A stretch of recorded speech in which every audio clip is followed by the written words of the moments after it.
Your life is nothing to be proud of. Don't show up to my wedding. My daughter's voice was ice cold, her eyes burning with contempt I'd never seen before. Something inside my chest cracked, not broke, just cracked. I looked at this person I'd loved more than my own life, standing there like I was nothing more than an embarrassment to be swept away. My throat felt dry, but my voice came out steady. All right, sweetheart, if that's what you want. I walked out of that house a different man than I'd walked in. The drive home was quiet, but my mind wasn't. She'd made her choice. Now it was time for me to make mine. And she probably wasn't going to like it. Before we continue, please subscribe to stay updated on our latest stories, and feel free to share your thoughts in the comments. But if you ask me, the outdoor ceremony could be risky with the weather forecast. I was mid-sentence when I noticed Mark's expression, that practiced smile that never quite reached his eyes. We'd been discussing Emma's dream of an outdoor ceremony for the past 20 minutes, and I could feel the tension building with each suggestion I made. You know what, Mark, Emma said, completely ignoring my weather concerns and turning to her fiancé. Your mother mentioned having backup tents, right? The white ones with the crystal chandeliers? My heart sank a little. We'd spent hours last month discussing those exact weather concerns, planning contingencies together. Now she was acting like I hadn't even spoken. Exactly, Mark said, shooting me a dismissive glance. Mother always has everything covered. She's handled events for Fortune 500 executives. Fortune 500 executives. Another subtle reminder that I wasn't in their league. For 8 months, Emma and I had planned every detail together. The vintage lace she'd fallen in love with, the flowers that reminded her of her mother's garden, the band that played her childhood favorite song. I'd worked double shifts to afford the premium florist, driven across 3 towns to find the perfect dress, and called in favors to book that band. Every choice had been ours, father and daughter, building her perfect day together. The crystal chandeliers sound beautiful, I said, trying to stay involved in the conversation. But Emma, remember you said you wanted something more intimate, more personal? Mark let out a small laugh. Personal doesn't really work for a guest list of 200. We need something that fits the scale of the event. Well, I said, feeling defensive, I've organized plenty of large events at the Union Hall. Charity fundraisers, retirement parties. The key is Union Hall events. Mark interrupted, his tone dripping with condescension. Right, I'm sure that's educational experience. The dismissal was so blatant, so rude that I expected Emma to defend me. Instead, she jumped in to support him. Mark's right, Dad. This is different. This is our wedding, not a community gathering. Community gathering. She said it like it was something dirty, something beneath her. I stared at my daughter, this person I'd raised to be kind and respectful, watching her dismiss everything I'd ever done. Emma, I said, my voice tighter now, these community gatherings taught me how to organize events, how to handle logistics. The skills are the same whether it's 200 union members or 200 wedding guests. Mark leaned forward, his fake politeness finally dropping. Are they, though?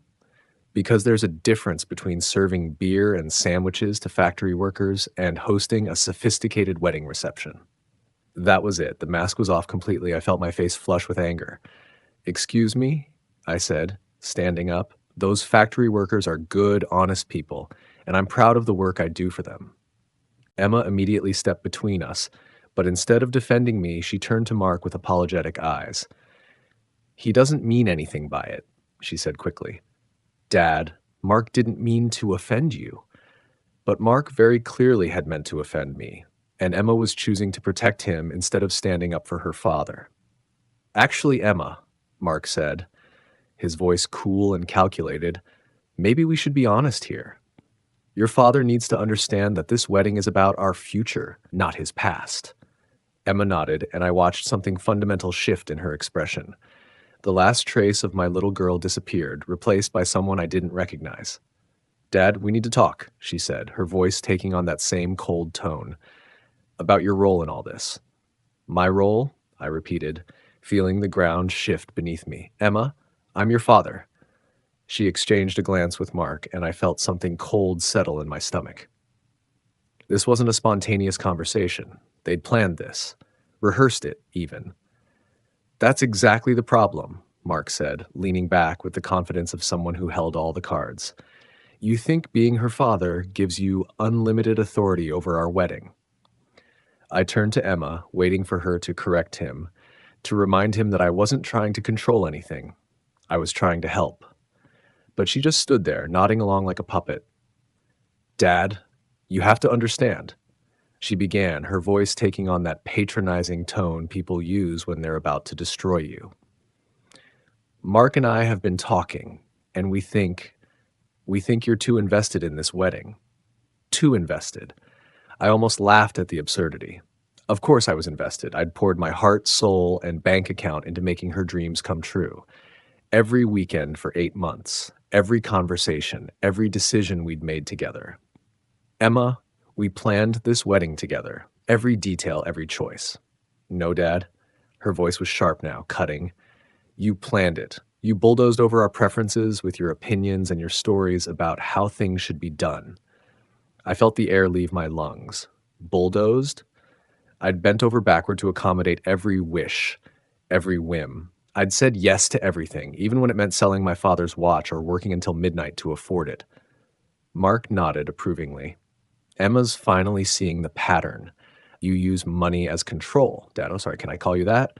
You use your financial contributions to guilt trip Emma into accepting your vision instead of ours. My hands were shaking now, but not from hurt, from rage. This privileged little snake was twisting 8 months of love and sacrifice into something ugly, manipulative. That's not true, I said, looking directly at Emma. Sweetheart, you know that's not true. Every choice was yours. The dress, the flowers, the music. I just made sure you could afford what you wanted. What you thought I should want, she corrected, and her voice was ice cold. You never once asked what Mark's family preferred. You never considered that maybe your blue-collar aesthetic wasn't appropriate for our social circle. Blue-collar aesthetic, social circle. These weren't Emma's words. This was Mark's poison, dripping from her lips like she'd swallowed it whole. My aesthetic? I felt something snap inside me. Emma, I took you to look at venues for 3 weeks until you found the perfect one. I drove to 5 different florists because you fell in love with peonies that reminded you of Mom's garden. How is that my aesthetic? Mark stood up, positioning himself protectively beside Emma. See? Right there. You brought up her dead mother to manipulate her emotions. Classic guilt-tripping behavior. The mention of my wife, Emma's mother, as a manipulation tactic hit me like a physical blow. That sacred memory, the reason behind half our wedding choices, reduced to emotional blackmail by this calculating bastard. Don't you dare, I said, my voice low and dangerous. Don't you dare talk about her mother like that. Dad, stop, Emma said, but there was no warmth in it, no affection, just irritation. This is exactly what Mark means. You make everything about your feelings, your memories, your sacrifices. My sacrifices. The word hung in the air between us like an accusation, as if working 60-hour weeks to pay for her dream wedding was some kind of character flaw. Emma, I said, and I heard the desperation creeping into my voice. What's happened to you? This isn't who you are. She looked at me then with an expression I'd never seen before. Not anger, not even disappointment. Pure contempt. You want to know the truth, Dad? Her voice was steady now, cold as winter steel. Your life is nothing to be proud of. Don't show up to my wedding. The words hit me like a physical blow. I stood there feeling something fundamental break inside my chest. Not my heart, that was already shattered. Something deeper. The belief that love, sacrifice, and devotion meant something. That being a good father mattered.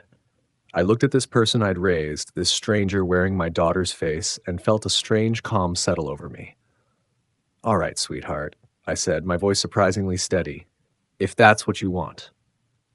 I turned and walked toward the door, feeling their eyes on my back. Mark probably expected me to slam it, to shout, to make a scene. Instead, I closed it quietly behind me, like I was leaving a library. The drive home was strange. I kept expecting the tears to come, the breakdown, the collapse that should follow having your only child destroy you so completely.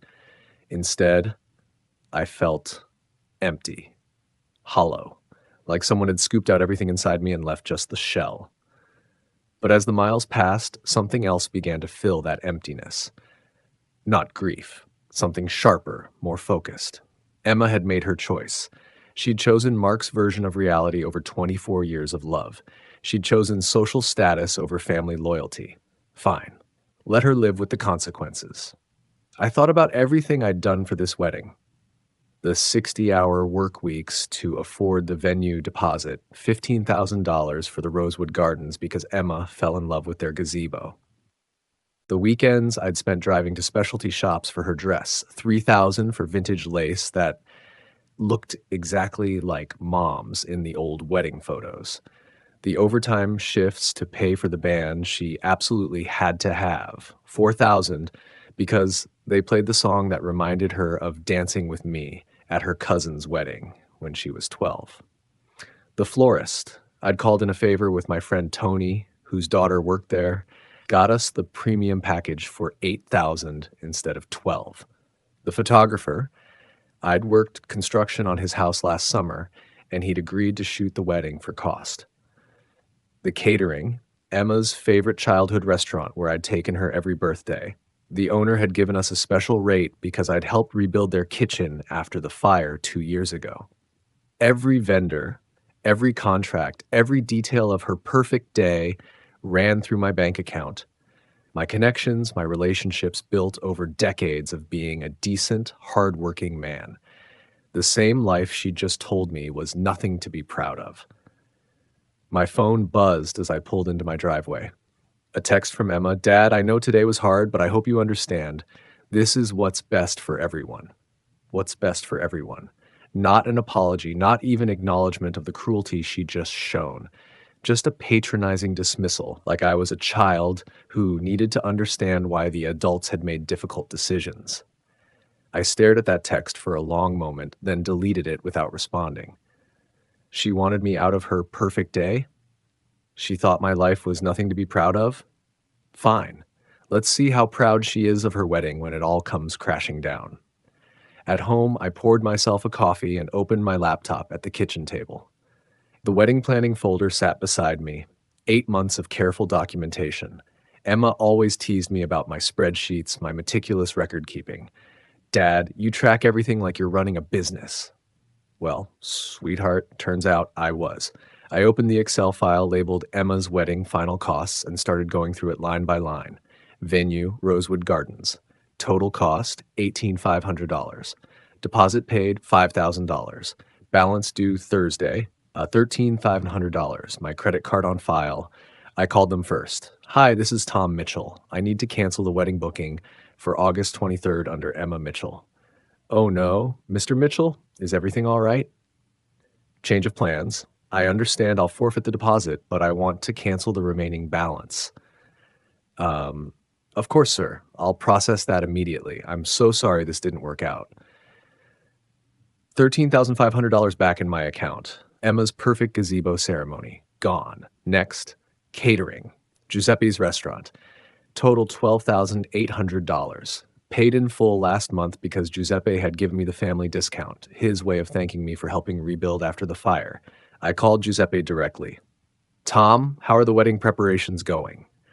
"Actually, Giuseppe, I need to cancel the catering for Emma's wedding." A long pause. "My friend, is everything okay?" "Family issues. Can you refund the payment?" Of course, for you anything. But Tom, are you sure?" "I'm sure." $12,800. The menu Emma had spent 3 weeks perfecting, canceled.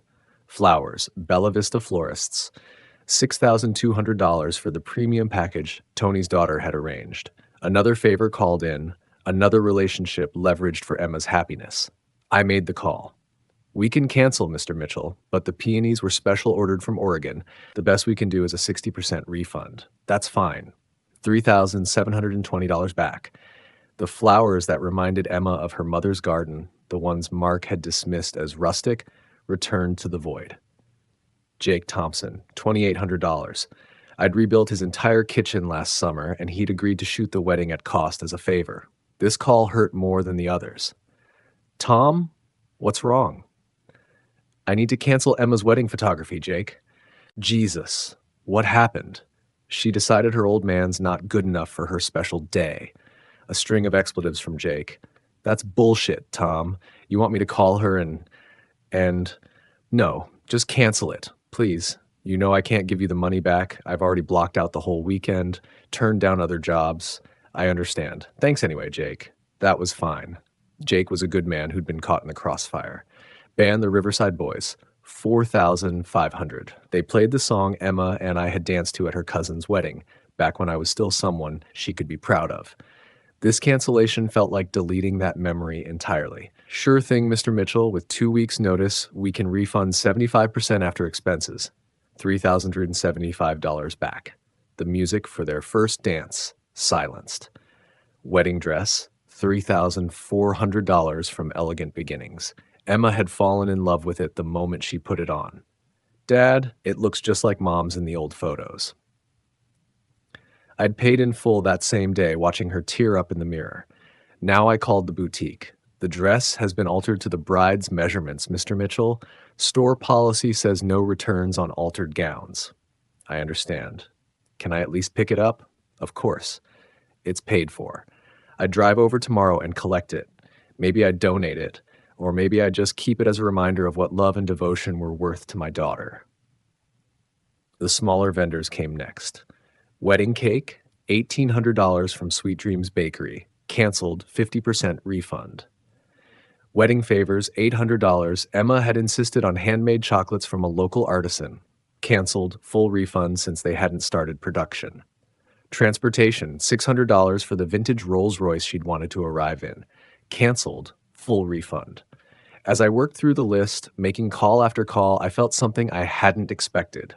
Relief. Each cancellation was a weight lifted, a chain broken. For 8 months, every decision had been filtered through one question. Will this make Emma happy? Now, for the first time in years, I was making decisions based on what was right. Running total, $40,895 recovered out of $58,995 spent. My phone started buzzing around 6 p.m. First call from Emma. Dad, what did you do? The venue just called and said our booking was canceled. Her voice was panicked, desperate.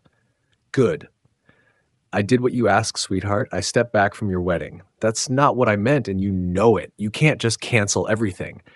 Actually, I can. My name, my credit cards, my contracts. Turns out my blue-collar life was pretty important after all. I hung up. The phone rang again immediately. I let it go to voicemail. Then the text started flooding in. Dad, please call me back. We can fix this. This is insane. You're ruining my wedding over a fight. Mark says you're having some kind of breakdown. We can get you help. And finally, how could you do this to me? I typed back one final message. You did this to yourself, Emma. Enjoy explaining to Mark's family why their Fortune 500 connections are eating McDonald's on your wedding day. Then I blocked her number and poured myself that whiskey. For the first time in months, I actually smiled. The next morning, I was in my garage organizing my tool cabinet. It was something I'd been putting off for months, but now I had time that wasn't being consumed by wedding planning, vendor calls, or working extra shifts to pay for someone else's dreams. The methodical process of sorting wrenches and arranging screwdrivers felt therapeutic, grounding. Each tool had its place, its purpose, unlike relationships, apparently. I was labeling the small parts drawers when I heard car doors slamming in my driveway. Multiple doors. I glanced through the garage window and felt my jaw tighten. Emma's silver Honda, and beside it, Mark's black BMW. They'd come together, which meant this was planned. Coordinated. The sound of heels clicking rapidly on concrete told me Emma was practically running to my front door. The measured, confident footsteps behind her belonged to Mark. He was letting her lead the charge while he played the supportive fiancé. Strategic. I continued organizing, waiting. The doorbell rang once, then again immediately. Then a third time, held longer. Emma's patience had always been thin when she didn't get her way. Dad, I know you're home. Your truck is in the driveway. Her voice carried that sharp edge I remembered from her teenage years when she'd scream about unfair curfews and insufficient allowance. Some things never changed. I walked to the front door, taking my time, and opened it. Emma stood there in a designer dress I'd never seen before, probably something Mark had bought her. Her makeup was perfect, but I could see the red rims around her eyes. She'd been crying. Good. Maybe she was finally understanding what consequences felt like. Mark stood slightly behind her, dressed in what I'd learned to recognize as his serious business attire, the kind of suit he wore when he wanted to intimidate people he considered beneath him. His expression was a carefully constructed blend of concern and authority. Emma. Emma, I said, my voice level. Mark. Dad, we need to talk. Emma's voice was strained, like she was barely holding herself together. What you did yesterday, it's insane. You can't just destroy my wedding because you're upset about one conversation. One conversation. She was reducing 8 months of manipulation, her cruel words, and her complete rejection of everything I'd sacrificed to one conversation. The audacity was breathtaking. I'm not upset, sweetheart, I said, leaning against the doorframe. I'm at peace, for the first time in months, actually. Mark stepped forward, his jaw set. Mr. Mitchell, I think we need to have an adult conversation about this situation. What you've done isn't just petty, it's destructive. Emma is devastated. Adult conversation. I almost smiled. This from the man who'd spent months poisoning my daughter against me, who'd systematically undermined every relationship I'd built to make her wedding special. Is she devastated about the wedding being canceled, or devastated that she has to explain to your family why their connections will be disappointed? I asked, my tone remaining conversational.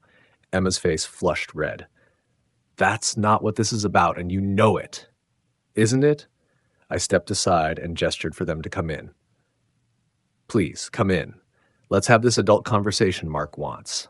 They exchanged a glance, probably surprised I wasn't slamming the door or shouting. Emma entered first. Mark closed behind her, his hand protectively on her lower back. They sat on my couch, the same couch where Emma and I had spent countless evenings planning her wedding, looking at magazines, dreaming about her perfect day. I took the armchair across from them, settling back comfortably. The silence stretched between us, and I could see Emma getting more agitated with each passing second. She'd expected drama, tears, maybe even an apology. Instead, she was getting calm observation. So, I said finally, what exactly did you want to discuss? Dad, you have to fix this. Emma exploded, her composure finally cracking. Do you have any idea what you've done? The venue called me at 7 this morning, panicking because they thought there was some kind of emergency. Giuseppe was so confused, he called 3 times. The florist, Jesus' dad, Tony's daughter was crying when she called. She thought someone had died. I felt a small pang at that last part. Tony's daughter was a sweet girl who'd worked hard to make Emma's floral arrangements perfect. But that wasn't my fault. That was the collateral damage from Emma's choices. I'm sorry people were upset, I said sincerely. But I was clear in all my conversations that this was a cancellation, not an emergency. Mark leaned forward, his business negotiation mode activated. Look, I understand you were hurt by what happened yesterday. Emma feels terrible about how things were said. How things were said, I interrupted, my voice still calm but with an edge now. That's interesting phrasing, Mark. Very diplomatic. Emma shot Mark a warning look, then turned back to me. Dad, I was stressed. You know how wedding planning has been. All the pressure, all the decisions. I said things I didn't mean. Which things didn't you mean, exactly? I asked, genuinely curious. That my life is nothing to be proud of? That I shouldn't show up to your wedding? That my blue-collar aesthetic isn't appropriate for your social circle? Which of those statements were just stress talking? She opened her mouth, then closed it. I could see her struggling, trying to find a way to walk back her words without actually admitting she'd been wrong. Mark jumped in. She's apologizing, Mr. Mitchell. Isn't that enough? Everyone says things they regret when emotions are running high. Are you apologizing too, Mark? I asked, turning my attention to him. For calling my work experience educational? For dismissing the people I've spent my life helping as just factory workers? For suggesting that mentioning my late wife was emotional manipulation? His confident expression flickered. He hadn't expected me to throw his own words back at him so precisely. I think you're taking things out of context. No, I don't think I am. I stood up, and both of them tensed slightly. I think I'm finally seeing things in perfect context. For months, you've been filling my daughter's head with poison about me, about my life, about everything I've worked for. And yesterday, it all came out. Emma stood up too, her voice rising. That's not true. Mark never said anything bad about you. Really? I walked to my kitchen counter where I'd left my wedding planning folder and brought it back. Let me read you something, Emma. This is from your phone call 2 weeks ago. I flipped to a page where I'd taken notes. You said, and I quote, Mark thinks the Union Hall decorations might look too working class for his family. Your words, Emma, but Mark's thoughts. Her face went pale. She'd forgotten I took notes on everything. And here, I continued, flipping another page. Last month's conversation, Mark's mother suggested we might want to reconsider the menu because Giuseppe's style is very ethnic. Again, your words, his mother's opinions. Mark's calm facade was cracking. Those conversations were taken out of context. We were just trying to... To what? I closed the folder and looked directly at him. To erase everything that made this wedding meaningful to Emma and me, to replace it with whatever would impress your parents' business associates? Emma was crying now, but they weren't tears of sadness. They were tears of frustration and rage. You're twisting everything. You're making it sound like I don't love you. Do you love me, Emma? The question hung in the air like smoke. Because yesterday, you looked me in the eye and told me my life was nothing to be proud of. You told me not to come to your wedding. If that's love, then I don't understand what the word means anymore. She was sobbing now, her perfect makeup running in dark streaks down her cheeks. I was angry. I was overwhelmed. You don't understand the pressure I've been under. The pressure of having your wedding paid for? The pressure of having every wish granted? The pressure of having a father who worked himself to exhaustion to make your dreams come true? My voice was rising now, the calm finally cracking. What exactly was so overwhelming about being loved unconditionally? Mark stood up, positioning himself between Emma and me. That's enough. You're being cruel now. I'm being cruel? I laughed, and it sounded bitter even to my own ears. I'm being cruel because I'm pointing out that my daughter told me she was ashamed of me, because I'm refusing to pretend yesterday didn't happen. Dad, please. Emma stepped around Mark, reaching for me. I'm sorry. I'm so sorry. I didn't mean it. Can't we just fix this and move on? I looked at her outstretched hand, then at her face. For a moment, I saw the little girl who used to run to me when she scraped her knee, who trusted me to make everything better. But that little girl was gone, replaced by someone who could look at the man who'd given her everything and call his life worthless. Fix this how, Emma? I asked quietly. By pretending you respect me? By acting like yesterday was just a misunderstanding? By going back to planning a wedding where I'm hidden in the back row so your new family doesn't have to be embarrassed by the man who paid for it all? She had no answer. None of them did. The wedding is off, Emma. All of it. And that's not changing. Over the next 2 weeks, I watched Emma's desperate attempts to salvage her wedding through the mutual acquaintances who kept me informed, despite my apparent exile from her life. The grapevine in our small town was remarkably efficient, and people talk when a wedding that everyone's been anticipating suddenly implodes. Mrs. Henderson from the flower shop called to ask if I was okay after hearing about the family emergency. Giuseppe's nephew mentioned that Emma had come in crying, begging them to cater a much smaller event for half the original price. Jake called to tell me that Emma had shown up at his studio, offering to pay double if he'd reconsider. I told her no, Tom, Jake said, his voice grim. After what she said to you, after what that little prince of hers did, she's on her own.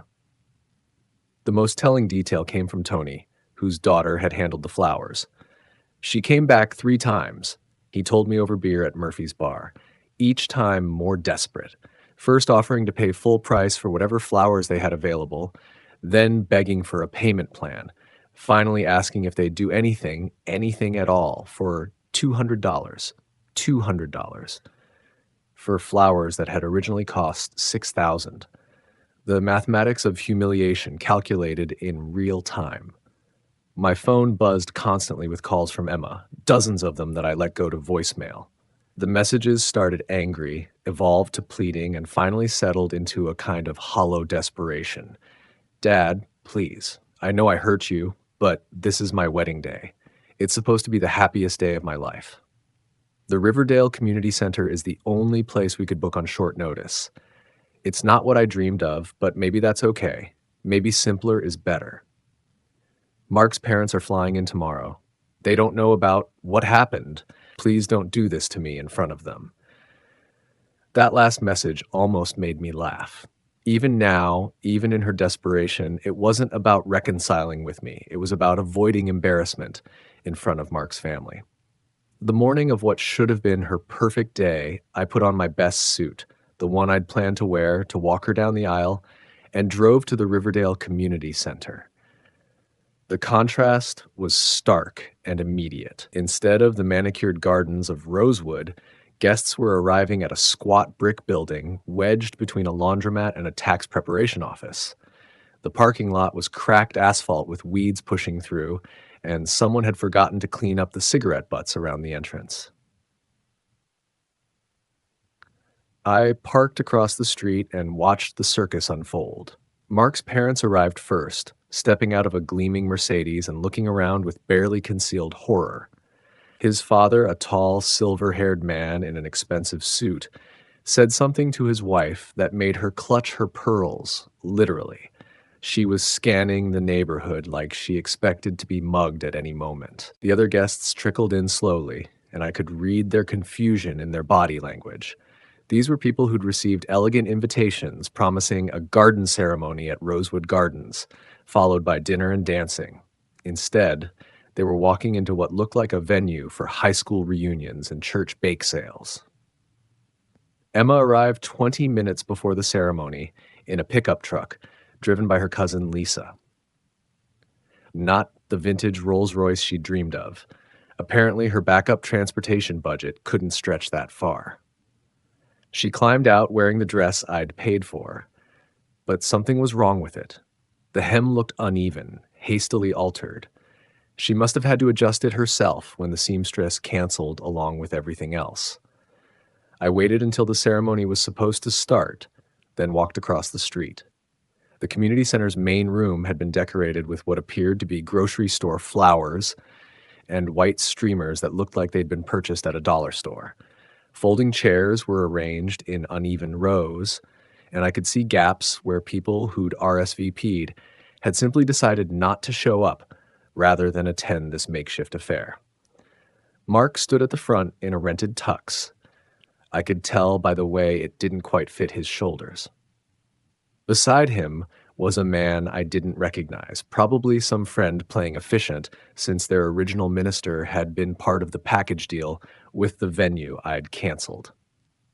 Emma was in the back corner, frantically trying to fix her bouquet. Instead of the elaborate peony arrangements she'd planned, she was holding what looked like a grocery store bundle wrapped in aluminum foil. Her hands were shaking as she tried to make it look presentable. I approached slowly, and I saw the exact moment she noticed me. Her face went through a remarkable transformation: confusion, then hope, then wariness, then something that looked almost like relief. "Dad?" Her voice was small, uncertain. "You came." "I wouldn't miss it for the world, sweetheart." The hope in her eyes was painful to see. Even now, even after everything, some part of her still believed that her father showing up meant everything would somehow be magically fixed. "Does this mean—" She started, then stopped herself. "Does this mean what, Emma? Does this mean you forgive me? That we can fix this?" I looked around the room, at the wilted flowers, the mismatched decorations, the guests who were clearly wondering if they'd made a wrong turn somewhere. Mark's mother was holding a tissue over her nose like the air itself was offensive. "This is what you wanted, isn't it?" I said quietly. A wedding without your father's embarrassing influence? Her face crumpled. Dad, please don't do this. Not here. Not now. Do what? I'm just observing. This is beautiful, Emma. Very authentic. Mark had noticed me now and was making his way over, his jaw set in that way that meant he thought he was about to handle a situation with his superior intellect and breeding. Mr. Mitchell, he said, extending his hand like we were meeting at a business conference. I'm glad you decided to come. I was hoping we could put yesterday behind us. I looked at his outstretched hand but didn't take it. Yesterday? You mean when your fiancé told me my life was nothing to be proud of? That yesterday? People around us were starting to notice the tension. The ambient chatter was dying down as guests sensed drama brewing. Let's not rehash old arguments, Mark said, his voice carrying that patronizing tone I'd grown to hate. Today is about celebrating love and new beginnings. Is it? I looked around again. Because it looks to me like today is about the consequences of choices. Emma stepped between us, her voice desperate. Dad, please, I'm sorry. I've apologized 100 times. What more do you want from me? What did I want? I thought about that for a moment, feeling the eyes of everyone in the room on us. The guests, the wedding party, Mark's horrified parents, they were all waiting to see how this would play out. I want you to understand something, Emma, I said, my voice carrying across the now silent room. I want you to understand what respect looks like. I walked to the front of the room where a small podium had been set up for the ceremony. The makeshift officiant stepped aside, clearly sensing that whatever was about to happen was bigger than his role in it. Ladies and gentlemen, I said, my voice filling the space. I'm Tom Mitchell, Emma's father. Most of you know me, and those who don't have probably heard about me in the last 2 weeks. A murmur ran through the crowd. Mark was moving toward me, his face red with anger, but Emma caught his arm. She knew that whatever was about to happen, stopping it would only make things worse.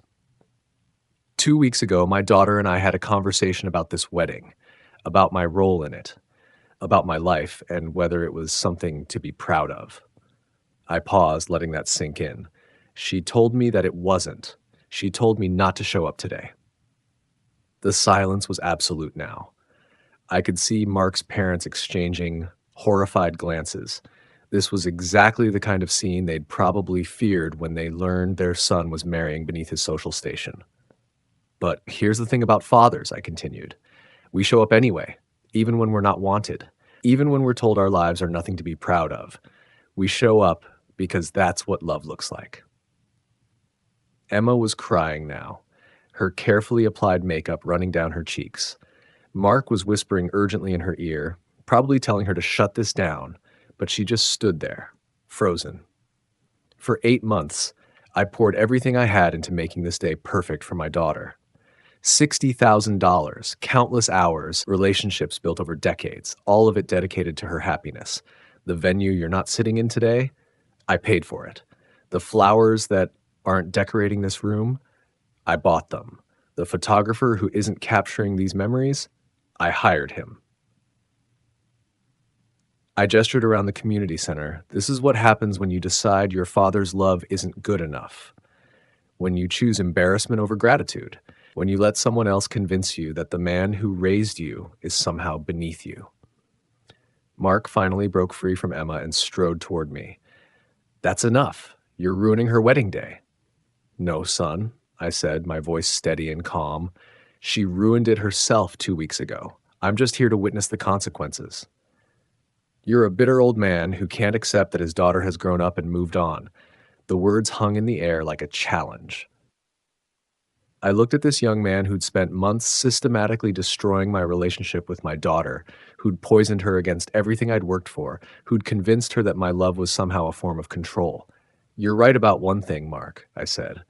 She has moved on. She's moved on from gratitude, from respect, from basic human decency, and you helped her get there. Emma finally found her voice. Dad, stop, please. You're humiliating me. I'm humiliating you? I felt something cold and final settle in my chest. Emma, look around this room. Look at your guests trying to figure out what went wrong. Look at your future in laws planning their escape route. Look at yourself, standing in a community center in a dress that doesn't fit, holding flowers from a gas station, begging the man whose life is nothing to be proud of to stop telling the truth. The truth of those words hit her like a physical blow. She actually staggered backward, her face pale with shock. This didn't have to happen, I continued, my voice softer now, but still carrying to every corner of the room. All you had to do was treat your father with respect. All you had to do was remember that the man who raised you, who sacrificed for you, who loved you unconditionally, deserved better than to be dismissed like hired help. I stepped down from the podium and walked toward the exit. The crowd parted in front of me like I was carrying something contagious. At the door, I turned back one last time. Emma was sobbing openly now, her perfect wedding day dissolved into chaos and recrimination. Mark was trying to salvage the situation, but his parents were already heading for the door. Half the guests were checking their phones, probably calling rides. "Congratulations on your wedding, Emma," I said. "I hope it's everything you dreamed it would be." As I walked to my car, I could hear the sounds of the celebration falling apart behind me. Raised voices, crying, the scrape of folding chairs as people decided they'd seen enough. I drove home in perfect silence, feeling something I hadn't experienced in years: complete and total peace. As I drove home from that community center, something settled deep in my chest. Not satisfaction, not revenge, but a profound sense of completion. For months, I'd been living in confusion, wondering why my relationship with Emma felt so wrong. Now I understood. It wasn't me. It had never been me. The next few weeks brought consequences I watched with detached interest. Mark's parents flew home immediately, and word spread through their social circles about the embarrassing scene. Mark grew cold and distant, blaming Emma for the humiliation. Their marriage lasted 4 months before he filed for divorce. Emma called dozens of times, each message more desperate than the last. But I'd learned something important. Some wounds are meant to teach, not heal quickly. Some consequences need to be felt fully before real growth can happen. The people in our town understood. Giuseppe stopped by with wine and a simple message. "You did the right thing, my friend. Sometimes love means letting people face the truth of their choices." That's the lesson from this story. Love isn't unconditional acceptance of cruelty. Respect isn't optional in healthy relationships. Sometimes the most loving thing you can do is stop enabling someone's worst behavior, even when that someone is your own child.